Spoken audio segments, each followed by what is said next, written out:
This week's artifact is Aladdin, a classic Disney hit responsible for the barefoot, shirtless vest, tiny hat craze that became the defining look for a generation. The film takes place in the land of Agrabah, home to Earth's booming population of primarily English-speaking Muslims. Morning, ladies.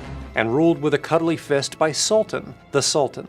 Jafar, the vice-sultan, is a power-hungry sociopath who only cares about magic lamps inside very exclusive caves. Only one may enter here. Using science, he determines that a homeless peasant named Aladdin is the man for him. To get the lamp, not to date. Although he does have a pretty nice bod.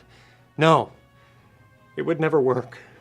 Meanwhile, Aladdin meets and instantaneously falls in love with Princess Jasmine, who is doing an undercover boss thing to root out unfair labor practices in the market square. Jafar has Aladdin arrested for owning and operating a monkey without a permit, and then, pretending to be a fellow prisoner, frees Aladdin so they can finally go on that date. Once inside the Cave of Oneaters, Aladdin's monkey Abu touches a monkey egg, causing the cave to trap them like a monkey inside an egg.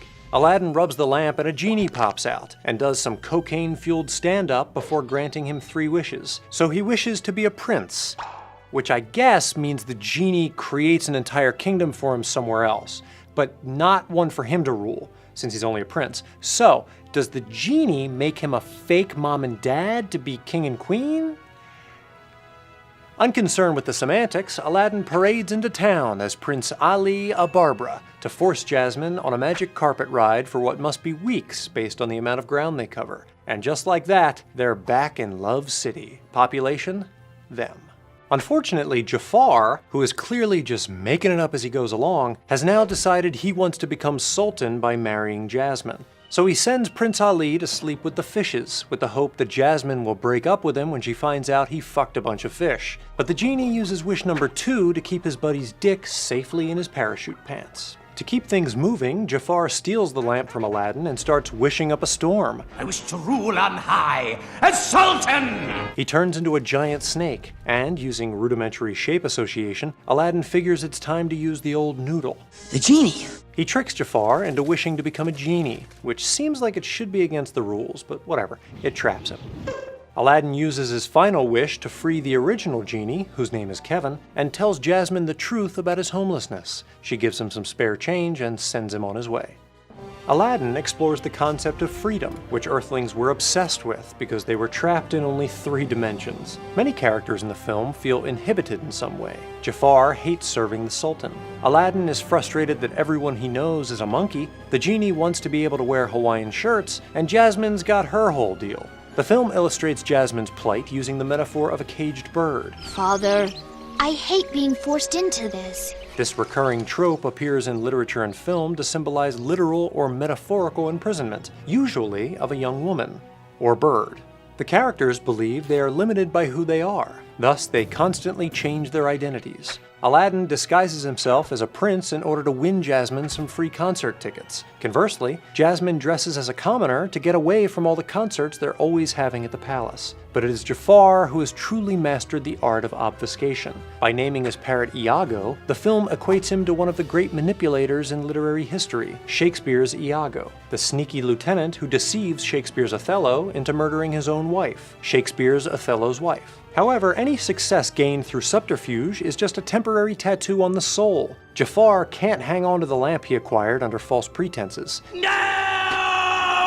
And Jasmine sees through Aladdin's inability to alter his face or voice in any way. You are the boy from the market. I knew it. Why did you lie to me? Did you think I was stupid? The film suggests that masquerade will produce unsatisfactory results because it's what's on the inside of the human body that counts. It is not what is outside, but what is inside that counts. The Cave of Oneaters demonstrates this early in the film, when it rejects the murderous thief with liver failure, but accepts Aladdin, whose organs are perfectly functional. Even as the film attempts to show that money can't buy me love, I do not want to see you. It ultimately reinforces the distinction between the haves and the haven't-anys. The film seems to suggest money is a trap, either literally, as it is in the Cave of Oneaters, I've touched the forbidden treasure. or figuratively, as demonstrated by Aladdin's failure to impress Jasmine with his expensive hat feather. Therefore, we aren't really on board with Jafar's capitalist philosophy. Whoever has the gold makes the rules.